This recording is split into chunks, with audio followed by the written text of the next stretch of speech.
senhores. Boa noite. Observei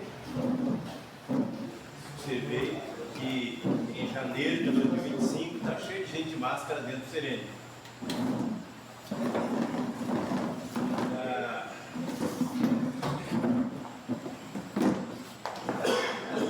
pandemia de Covid-19 em 2020 ensinou o mundo a usar máscara, né? Alguns gostaram, fizeram um monte de máscara, venderam, outros venderam sem fazer, enfim. Em 2020, eu estava de férias, eu trabalhava aqui no Serene, eu era empregado do Serene, eu estava de férias quando o mundo entrou em lockdown, e Florianópolis igual. Santa Catarina, Brasil, mas enfim, a região onde nós estamos. E aí eu estava de férias. Era para ser 20 dias de férias, meu diretor, né, falou, vai ficando em casa até eu precisar de você, fiquei mais 15 dias. E quando eu voltei, eu comecei a perceber uma coisa, quer dizer, lá em casa também já percebia, mas nos discursos, nas entrevistas dadas pelas pessoas que a gente via na televisão e internet. Mas chegando ao Serene, eu vi isso bem melhor, havia um monte, a grande maioria, dos acolhidos daquele momento que estavam aqui, estavam desorganizados. Se eram 50, 60 homens, naquele momento quando a Covid apareceu e a coisa fechou e começou a ter limites de locomoção e tudo isso, enfim, se eram 50 homens, 55, 60 homens acolhidos aqui, tinha uns 3 com a vida minimamente organizada, apesar de estar acolhidos aqui, estavam com a vida minimamente organizada. Quer dizer, com emprego, com salário, carteira assinada.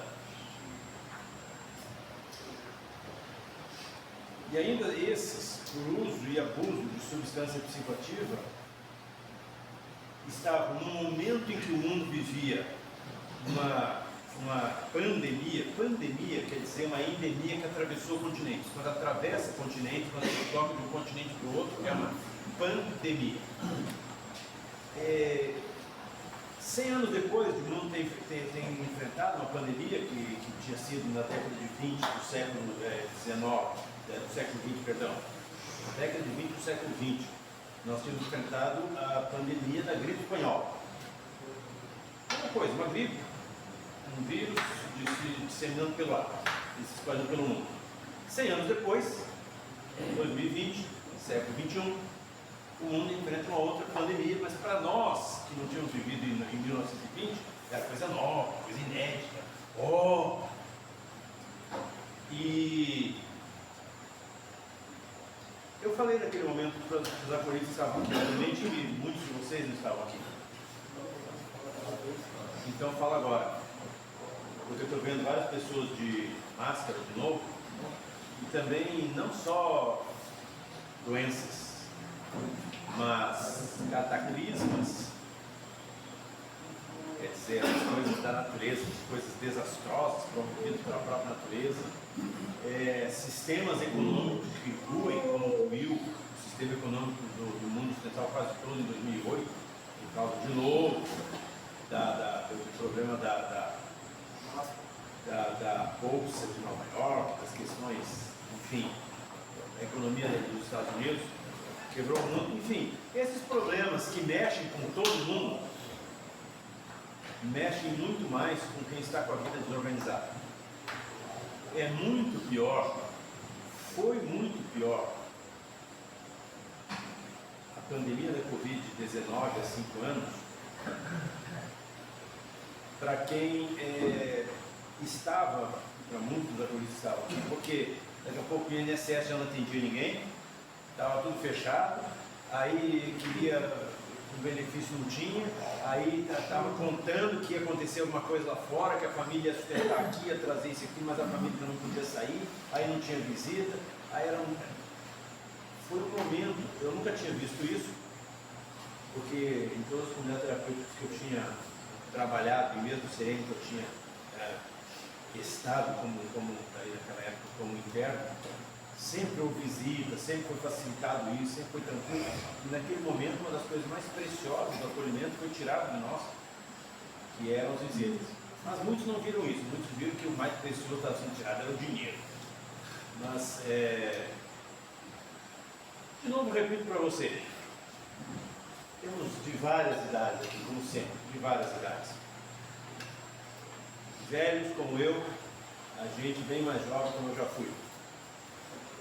E eu digo, a próxima vez que o mundo mergulhar numa crise, a próxima vez que a tua cidade mergulhar numa crise, a próxima vez que a tua região mergulhar numa crise, esteja de pé, esteja organizado, para de maneira organizada enfrentar a crise. Ela se torna muito mais danosa para cada um de nós quando a nossa vida não está organizada. E a droga só desorganiza a vida. Cada um de nós, que nós não temos a partes, tá? Perdão, eu não falei antes, não temos interrupções. Não temos? Não tem. Obrigado. Eu sempre falo antes, esqueci de novo. Porque quando se perde um parente, aí está organizado para isso, realmente. O senhor não deve ter perdido um parente, né? Uma mãe, talvez seja por isso. Mas desculpa ter te incomodado aí.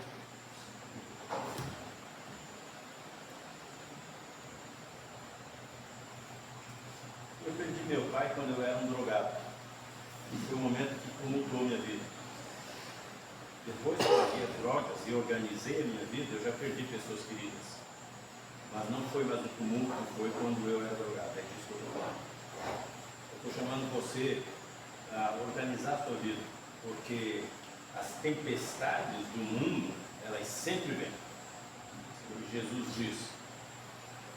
Eu comparo o homem que ouve e pratica as minhas palavras com um homem prudente que construiu a sua casa sobre a rocha.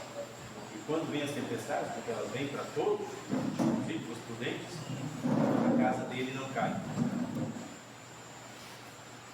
Nas últimas 2 segundas-feiras, nós começamos a meditar sobre o Salmo 23, fazer o que o Salmo 1 fala, que é ruminar a palavra, fazer aquilo, meditar, mas no texto do Salmo 23. E na segunda-feira de exposição, que foi a segunda-feira passada, nós conseguimos chegar até o final, se eu não lembro, do versículo 2.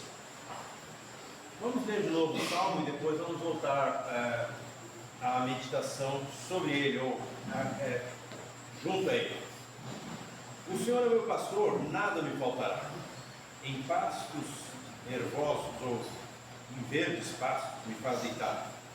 Guia-me mansamente a águas tranquilas. Refrigera minha alma, guia-me por veredas de justiça, por amor do Senhor. Ainda que eu também andasse pelo vale da sombra da morte, não temerei mal algum, porque tu estás comigo. A tua vara e o teu cajado me consolam. Aparelhas a mesa perante mim, diante dos meus adversários, unges a minha cabeça com óleo, o meu cálice transborda. Certamente que a bondade e a misericórdia me seguirão todos os dias da minha vida, e habitarei na casa do Senhor por longos dias. Nós caminhamos junto com o salmista pelos versículos 1 e 2 até agora, até hoje. Chegamos no final da palestra da semana passada, até o final do versículo 2, que diz que ele me guia a águas tranquilas, me leva a águas tranquilas. E também diz que, no início do versículo, que ele me faz deitar em verdes pastos. Sobre com quem isso ocorre, quer dizer, com a ovelha do pastor, que só é ovelha e só o tem como pastor, se o admite como Senhor. sobre com quem isso acontece e sobre o que acontece.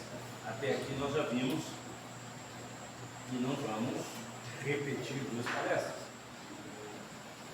Mas hoje nós entramos no versículo 3,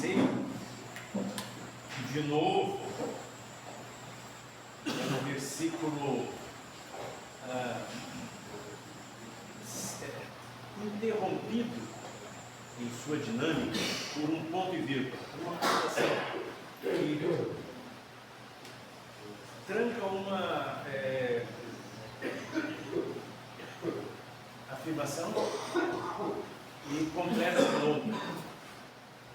E são duas afirmações de novo no versículo 3 que diz: refrigera minha alma, guia-me por veredas de justiça, por amor do seu nome. De novo, eu creio que esse versículo, como eu creio, aliás, que o Salmo 23 poderia ter mais livros ainda escritos a respeito dele do que os que já existem, porque é um salmo riquíssimo e se renova nas nossas mentes e na nossa alma cada vez que o lemos. Mas, de novo, esse versículo ele tem a possibilidade de nos fazer pensar bastante, porque ele tem em si, esse versículo 3, uma mensagem poderosa e profunda de um relacionamento pessoal entre um ser humano e, pelo restante das Escrituras e até pela nossa experiência, nós sabemos que no ser humano nada de bom se pode esperar, porque no ser humano nada de bom existe intrinsecamente. Mas é o encontro de um ser humano absolutamente mau com um Deus que é bom, e não só tem bondade, mas é bom. E esse encontro, quando acontece nos ditames, nos modos como o Deus eterno exige de nós, com arrependimento e fé. Essa é uma ordem que perpassa a Bíblia, mas aparece bem claramente com João Batista, Jesus, os apóstolos, em especial o apóstolo Paulo. A mensagem do Evangelho é: o reino de Deus está próximo, arrependei-vos e crede no Evangelho, que é uma ordem. E nós vimos até agora as ideias de um pastor, de uma grama verde, de um pastor, de uma água tranquila. E água tranquila, rios tranquilos, está associado a frescor, a capacidade de usufruir do rio. Não dá muito para mergulhar no rio, para parar na beira de um rio, para beber de águas deles, se ele é um rio todo tormentoso, daí a água toda embarcada, e também a pessoa se ajoelhar ali para beber e cair, acaba morrendo. Então, isso é possível diante de um rio tranquilo, porque ele tem uma água limpa em cima, e também a gente pode, com segurança, se ajoelhar perto dele, ou se acocorar e pegar com a mão, com a vasilha que tiver, tomar água desse rio tranquilo.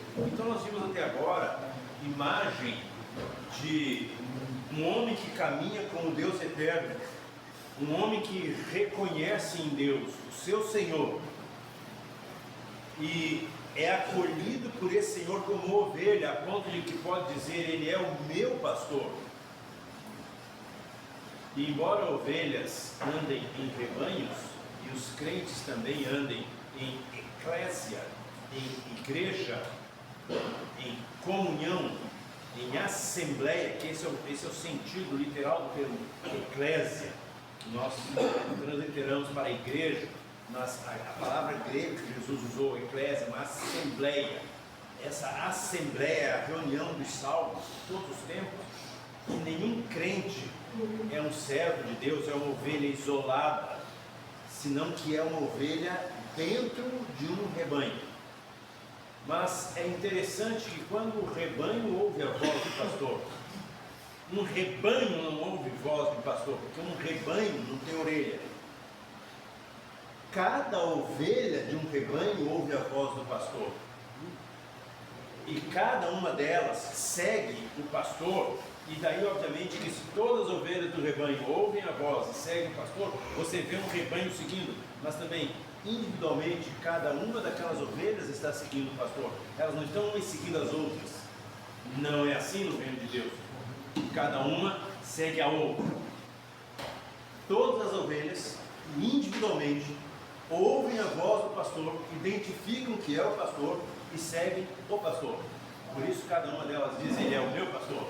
E uma diz para a outra: ele é o meu pastor. E a outra diz: é o meu pastor também. A outra diz: também é o meu pastor. E todas juntas dizem: ele é o nosso pastor.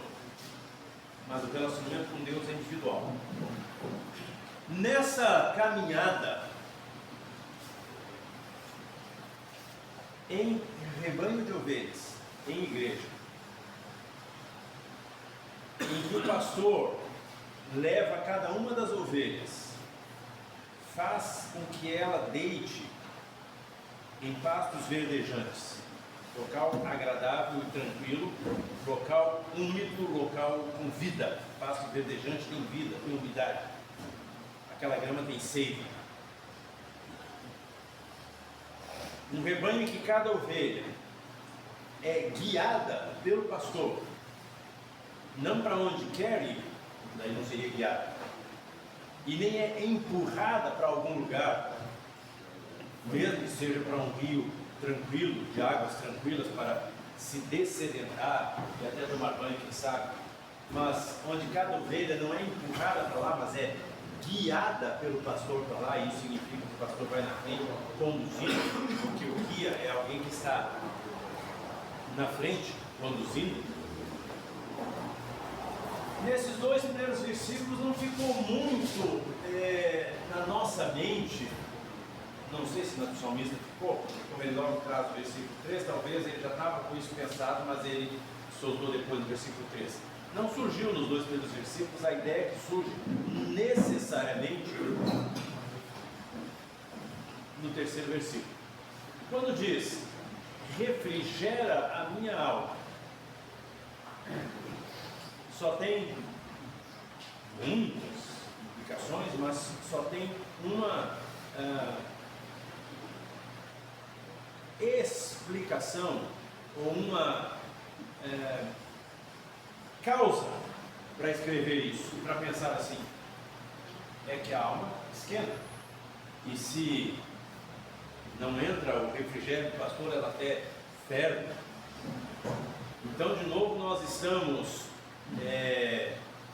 numa situação, eu já falei isso para vocês nos dois últimos, nas duas últimas segundas-feiras, estamos de novo diante de uma situação em que a palavra de Deus mostra claramente, sem engano, sem mentira e sem maquiagem, mostra claramente que a vida cristã, a vida neste mundo, mesmo tendo Deus como Senhor e pastor, ainda é uma vida em que às vezes a alma ferve. Não faz sentido você colocar água no radiador de um carro e manter a água no radiador do carro, e se você vir que o botão, o ponteiro do aquecimento do motor está indo lá para cima e está chegando no vermelho, e você para o carro e busca em algum lugar água fresca para jogar no radiador, mas não faz sentido você buscar água fresca para jogar no radiador do carro se o motor não esquentar. Se o motor não estiver, se o motor tem água, está circulando pelo sistema e está resfriando e voltando sempre, resfriando o motor e mantendo na temperatura que é a temperatura ideal para o desenvolvimento da jornada do carro, está tudo certo. Mas pode ser, em algum momento, alguma peça venha a falhar. Pode ser um furo no radiador, pode ser uma mangueirinha que escapou do sistema, pode ser uma abraçadeira que saiu, pode ser um furo naquela cumbuquinha que recebe a água do radiador, pode ser qualquer coisa, pode ser um monte de coisas. O fato é que numa jornada de um carro por esse mundo por aí, às vezes o motor ferve. E é porque o motor ferve que ou o teu amigo lá do posto de gasolina vai ter uma água fresquinha para colocar no radiador, ou você vai ter que ter. Mas alguém tem que pôr água fresca no radiador quando ele ferve, porque senão ele vai derreter. Vai colar as plaquetas, vai quebrar, vai rachar o cabeçote, vai travar o motor, vai fundir o motor, vai impossibilitar o uso daquele motor e com isso vai impossibilitar o deslocamento do carro, vai acabar a caminhada. Quando o salmista diz, ele refrigera a minha alma, só está dizendo isso porque ele conhece uma alma fervendo, pegando fogo. E não é aquele fogo do avivamento que nós gostamos de pensar nele hoje, porque se fosse um fogo de avivamento espiritual, de grande intimidade com Deus, de grande manifestação espiritual, esse fogo não é interesse de Deus apagar. Um fogo de avivamento espiritual, de comunhão com Deus, de serviço a Deus, um fogo de arrependimento de pecado, um fogo de consagração de vida. Esse fogo Deus alimenta com o seu Santo Espírito e a sua palavra. Mas Jesus diz, no mundo tereis aflições. Só tem de bom ânimo, eu venci o mundo. Então, o que Jesus vem dizer, 1000 anos depois de o salmista ter escrito, ele refrigera minha alma, já era verdade conhecida dos crentes no Senhor Jesus, 1000 anos antes e até bem antes. Todo homem que ainda que nasceu em pecado e mora junto de homens pecadores, tem uma natureza pecaminosa, em algum momento foi resgatado pelo poder de Deus, em qualquer momento da história da humanidade, todo homem que recebeu o Senhor Jesus como Senhor pela fé, ou antes da vinda de Jesus, ou depois da vinda de Jesus, ou durante a estada de Jesus no mundo, tanto faz. Todo homem que isso viveu, o resgate, a salvação, a morte na cruz com Jesus e o ressuscitar para a vida eterna com Jesus. Todo homem sempre soube, e cada crente de hoje ainda sabe, que a vida cristã não é um local de grama verde o tempo todo, e nem um local de rios com água fresquinha e tranquila o tempo todo. Porque se fosse ele, não diria o salmista, ele me faz deitar em pastos verdejantes. A vida cristã não é um momento que depois da conversão começa, em que a gente fica deitado nos pastos verdejantes. Deixei minha vida de pecado para trás. Não, mas eu vou repetir, tá, meu irmão? Eu vou repetir e deixar claro para vocês, pode ficar tranquilo. A vida cristã, eu estou tentando repetir. A vida cristã não é um momento da nossa história que começaria com a conversão, a partir do qual nós só vamos ficar deitados em pastos verdejantes. Coisa assim, me converti, agora deixei para trás a minha vida de pecado, deixei para trás, no nosso caso, a minha vida de drogas, deixei para trás a maldade da minha vida, então agora eu vou só experimentar coisas boas. Daqui para frente vai ser só um tapete verde, uma grama verdinha, suculenta, cheia de seiva, macia, e é nela que eu vou ficar deitado. Mas não é assim. Porque se fosse assim, o salmista não diria, ele me faz deitar, e diz que faz deitar porque de vez em quando eu estou em pé e venho caminhar. e diz que me conduz a águas tranquilas.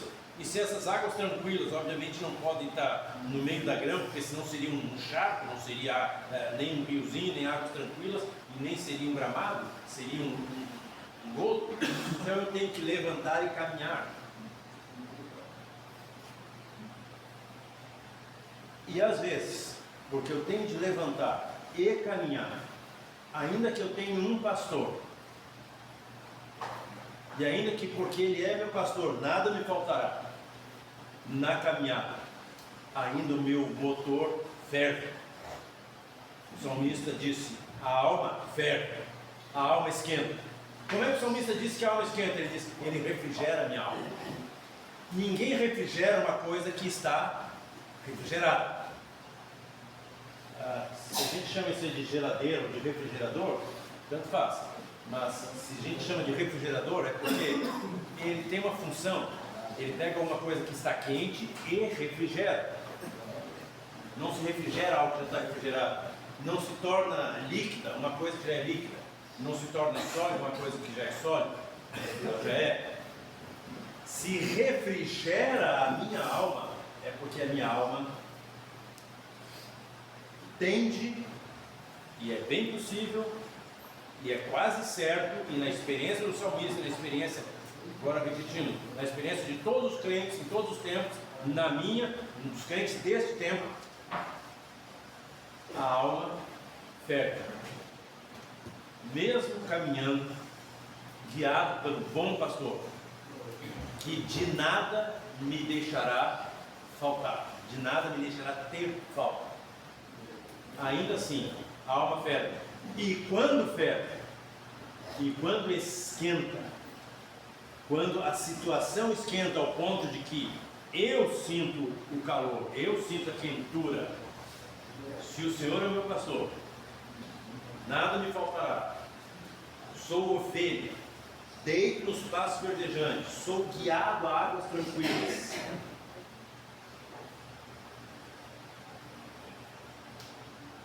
Também terei a minha alma refrigerada. Isso é bastante importante para nós, inclusive para o nosso processo terapêutico de dependência química. Todos nesta sala que me ouvem estão nesta sala hoje porque tem uma dependência química, mas muitos de nós na dependência química já tivemos uma solução que pareceu duradoura, mas daqui a pouco se mostrou passageiro. Em algum momento, por algum motivo, não preciso saber qual é o motivo, qual foi a experiência de cada um, mas cada um sabe, de repente eu dei a volta por cima e fiquei bem. E entrei na abstinência, agora estou falando de dependência química, não estou espiritualizando nada, estou falando de dependência química. E entrei na abstinência e prossegui na abstinência, e a vida parecia estar tudo certinho. Se foi dentro de uma comunidade terapêutica, cara, fiz o programa, participei do programa, entendi a mensagem, entendi o recado, peguei as ferramentas, exercitei, usei as ferramentas, saí caminhando, fiz tudo certinho e fiquei bem tranquilo. Mas de repente, com tudo isso, com toda a tranquilidade da minha experiência de abstinência, a alma ferveu. Porque eu não saí da comunidade terapêutica, eu não saí do uso e abuso de drogas e fui levado para o céu. Eu permaneci no mundo. E esse mundo, diz o apóstolo Paulo, jaz, está morto, no maligno. Esse é um mundo tenebroso. Ao ponto do apóstolo Paulo dizer para os crentes, salvai-vos dessa geração perversa. Esse é um mundo em que o tentador, o inimigo de Deus, Satanás, é príncipe. Tem um poder permitido por Deus, mas tem um poder. E ele exerce o poder, ele atormenta, ele persegue, ele tenta. E aí a alma ferve. E de repente aquela pessoa, aquele homem, não é uma ovelha de Deus, não faz parte do aprisco, não faz parte do rebanho. E daí, quando a alma perde, não consegue dizer que ele refrigera minha alma, porque não é certo, não é ovelha, não se submete a deitar nos pastos verdejantes quando é levado a deitar nos pastos verdejantes, não se permite ser guiado quando ele está guiando o seu rebanho para águas tranquilas. E daí, quando a alma ferve, não pode experimentar ele refrigerar minha alma. Mas se é ovelha, se o Deus eterno é Senhor, e isso é individual, se Ele é teu pastor, então Ele te faz deitar em pastos verdejantes, mesmo nesse mundo que é um deserto cabuloso. Esse mundo tem sido chamado, até pelas Escrituras, e depois os teólogos entendem isso, dão esse nome ao mundo como um vale, um deserto. O mundo ao final das contas, é o deserto pelo qual o cristão passa entre a escravidão do pecado e a terra prometida, que é o céu. É um deserto, não é mais do que isso. Mas é interessante, nesse deserto, a sandália cresce no pé, a roupa cresce no corpo, o alimento não falta guia, não falta sinalização de noite, não falta sinalização de dia.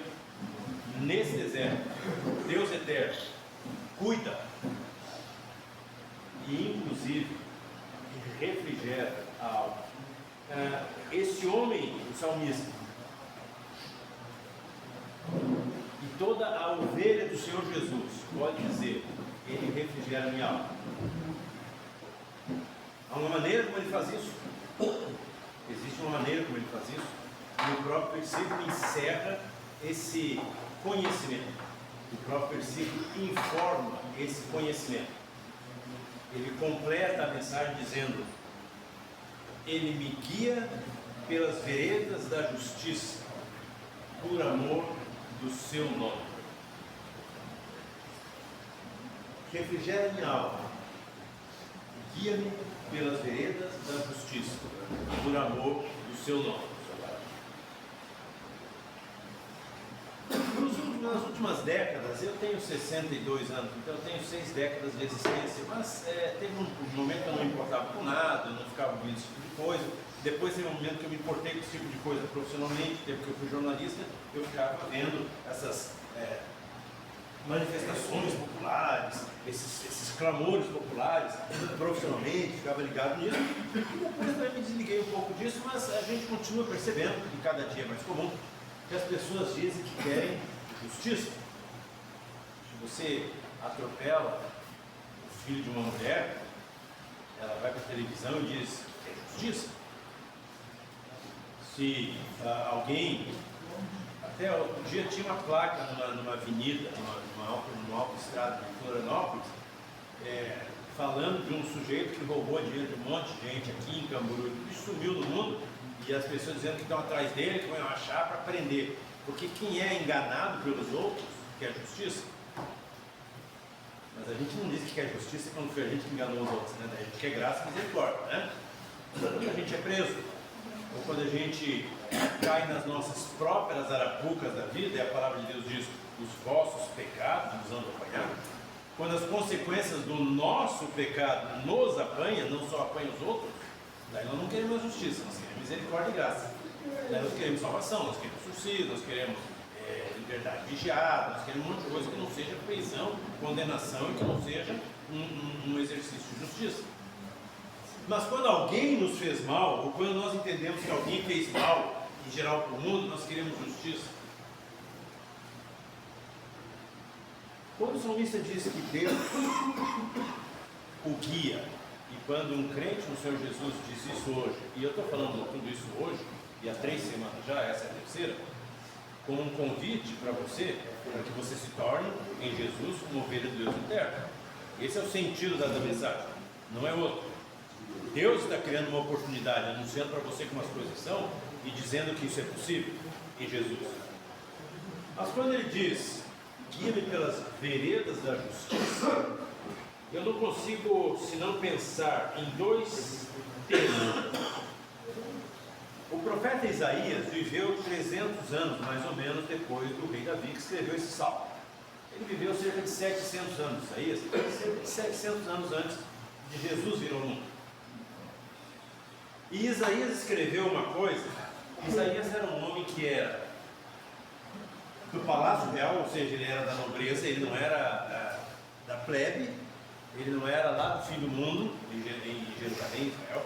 Ele era da nobreza, ele era do palácio. E ele conhecia muito bem os meandros do poder do rei, da nobreza, da aristocracia. E ele conhecia também a realidade do povo, obviamente. Além disso, ele recebeu palavras de Deus, palavras que eram revelações de Deus para ele escrever. E Isaías foi um dos homens, um dos profetas, mas Isaías foi um dos homens, dos profetas que mais clamou pela justiça.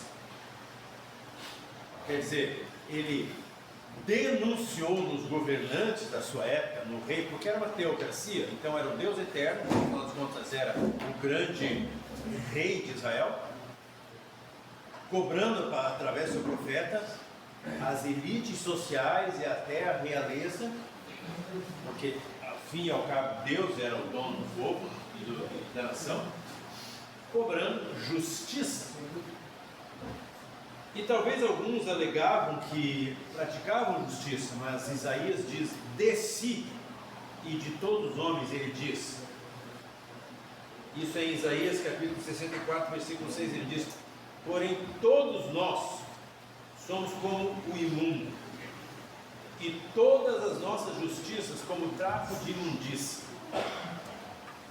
Hoje, se você entrar numa farmácia, pode pelo nome que tiver, farmácia, drogaria, até no supermercado, você consegue comprar para sua esposa, para sua filha, para sua sogra, para qualquer mulher que você conhecer, você consegue comprar absorvente para os períodos de menstruação, para os dias de menstruação. Isso é uma coisa que tem no mercado, tem na farmácia, tem em todo lado. Está cada vez mais barato e são descartáveis, jogam-se fora.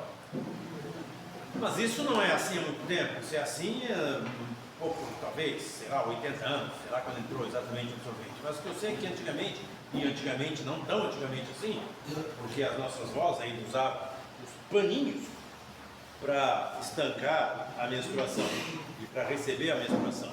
E esses paninhos tinham que ser lavados e bem lavados, eram secados escondidinho e tal. Era uma vergonha da mulher. Quando Isaías escreveu que todos nós somos imundos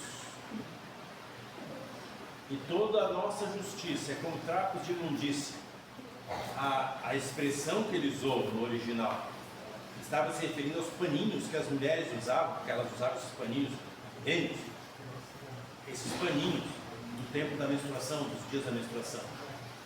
E o verter do sangue para os judeus era impureza, seja de alguém que foi ferido, seja de alguém, seja de uma mulher, seja com aquela mulher que encontrou Jesus, que havia 12 anos, que tinha uma hemorragia e não se curava. Todo mundo que estava, no momento que estava vertendo sangue, estava impuro, não podia chegar, por exemplo, nos rituais religiosos, não podia se aproximar dos outros, não podia tocar no sacerdote, muito menos no sacerdote. Tinha todo, e depois que passava o sangramento, tinha todo um ritual religioso de purificação religiosa, e aos olhos de Deus espiritual, porque o sangramento em si era um momento de impureza. Mas o local onde o sangue era acumulado, o sangue de uma pessoa, de um ser humano, porque somos todos nós, como diz o salmista, e como a palavra de Deus nos acusa, somos todos maus e em nós não há bondade alguma, então o nosso sangue também é um sangue impuro. E o local que retém esse sangue é um centro de impureza, é um centro de maldição. E Isaías diz, todos nós somos assim. E, inclusive, somos imundos. E até aquilo que é a nossa justiça são trapos de imundícia. Mas o salmista diz: Ele me faz caminhar, Ele me guia pelas veredas da justiça, pelos caminhos da justiça. 700 anos depois que o salmista trouxe essa ideia de que a nossa justiça, toda ela, é como trapos de imundícia, o Senhor Jesus subiu numa montanha e fez um sermão que nós conhecemos muito bem, chamado Sermão do Monte, que ocupa 3 capítulos do livro de Mateus, do Evangelho de Mateus. E em uma parte do sermão ele diz, isso é Mateus capítulo 5, versículo 6, ele diz: Bem-aventurados que têm fome e sede de justiça, porque eles serão fartos. Quem tem fome e sede de justiça será saciado. Isso diz Jesus. E o escritor Isaías nos diz: a nossa justiça, toda ela, é como trapo de imundícia. Como pode então alguém que tem sede e fome de justiça vir a ser saciado?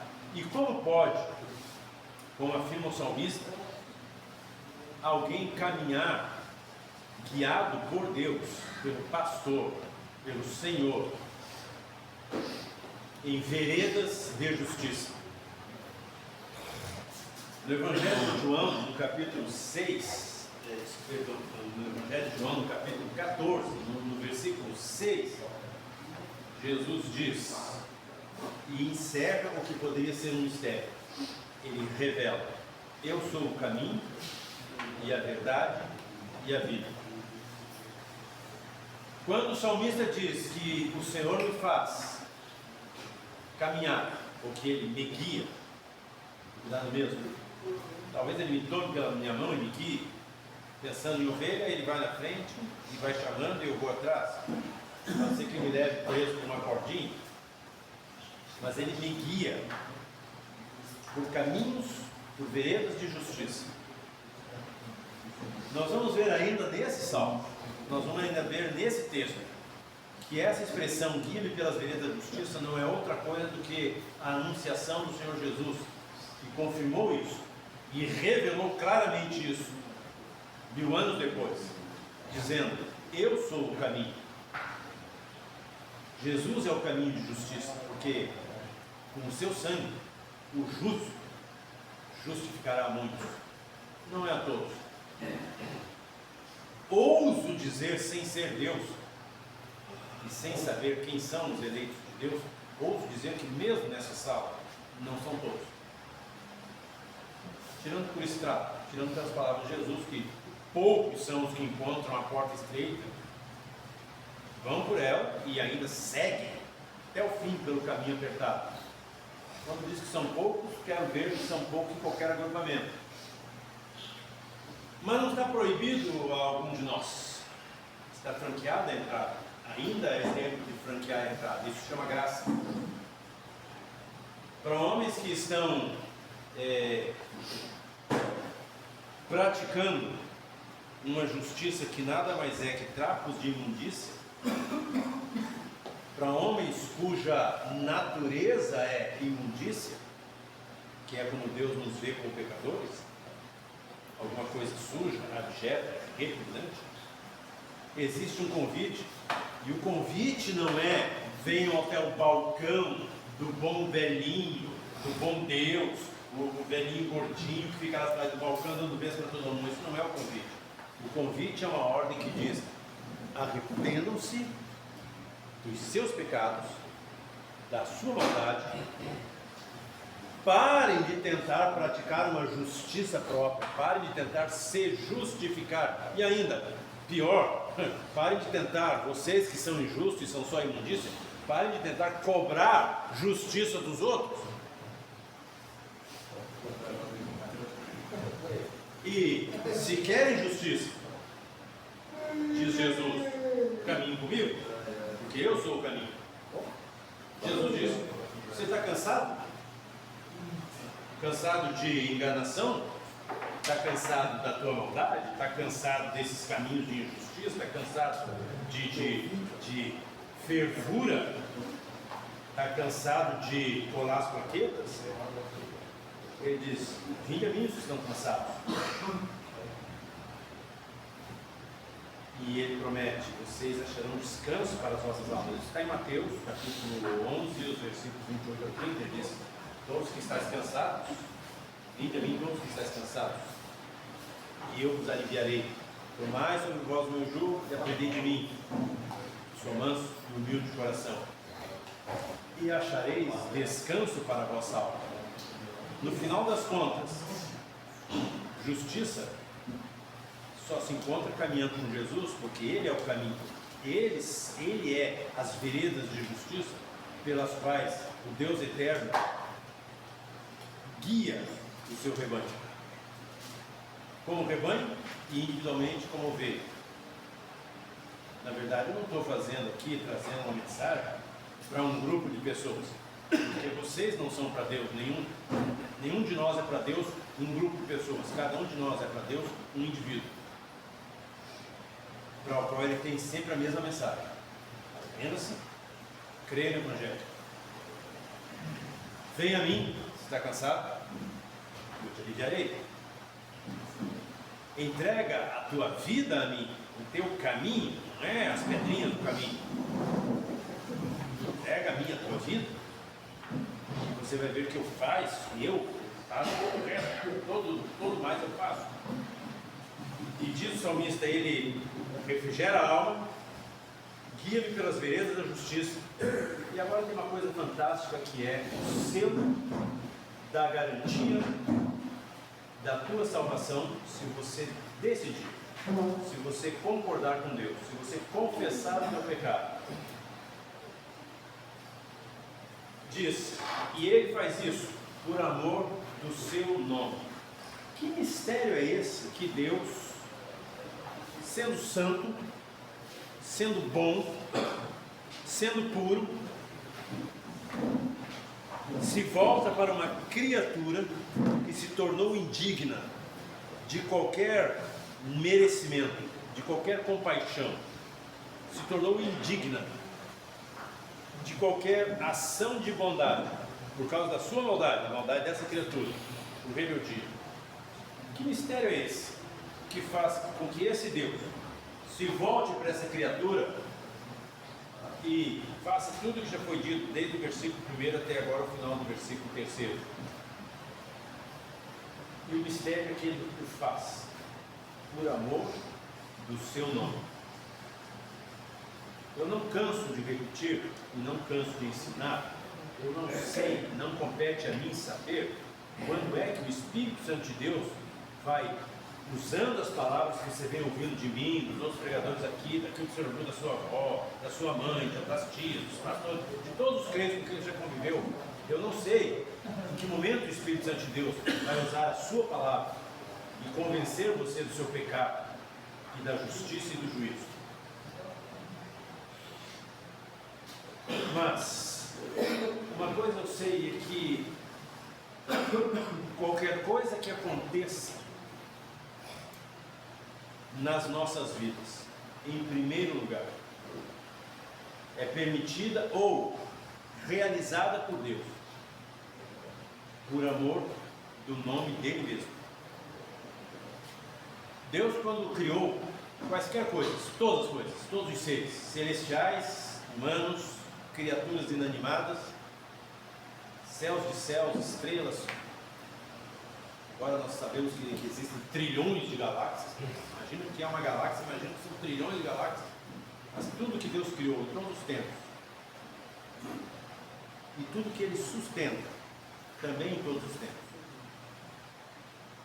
Todos que Ele converte a si, em todos os tempos. E todos os que Ele permite que pereçam, em todos os tempos. Tudo e todos existem e subsistem para a glória de Deus. Você pode receber a mensagem de que Jesus Cristo morreu por amor do homem perdido. Isso é verdade? João 3,16, que nós muitas vezes chamamos de o Rei 1, da Bíblia, a mensagem toda da Bíblia, centralizada em poucas palavras, Jesus falando para Nicodemos, porque Deus amou o mundo de tal maneira que deu seu único filho, para que todo aquele que nele crê não morra, não perece, mas tenha vida eterna. Sim, isso é por amor. E aí você pode dizer, Jesus morreu por amor. Sim, foi por amor. Mas antes de ser por amor de você, antes de ser por amor do pecador, antes de ser para operar o nosso resgate, o objetivo da morte de Jesus foi cumprir uma ordem que na eternidade ele recebeu do Pai. Isso você encontra em Filipenses, no capítulo 2, nos tradicionais versículos 5 a 11, muita gente sempre leu, muitos de nós já ouvimos, e termina dizendo que Jesus em tudo foi obediente ao Pai, até a morte, e morte de cruz, morte de Jesus.